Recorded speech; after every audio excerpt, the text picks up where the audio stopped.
Icip-icip mie bakso urat baru yuk. Kemarin-kemarin pas Mimin Ulta sengaja keliling-keliling cari mie bakso. Cenah mah kudu makan mie ame panjang umur. Bener tuh sih. Pas lewat jalan Siliwangi lihat ada bakso urat 33. Ternyata baru buka semingguan loh. Cus aja langsung pesan mie bakso uratnya. Tempatnya nggak terlalu luas tapi nyaman kok buat ngebakso santai di sini. Mie dan baksonya homemade loh. Tekstur mie-nya bagus, gak terlalu lembek. Rasanya ngena, bisa pilih yang manis, asin, atau di kuah.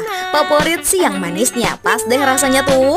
Bakso uratnya gede, berasa kenyal-kenyal empuk. Tekstur uratnya dapet, rasa dagingnya juga berasa banget coy. Harganya terjangkau, mulai 18 ribuan aja per porsinya. Seporsi dapat 1 bakso urat dan 4 bakso halus kecil. Plus topping ayam taburnya gak pelit nih.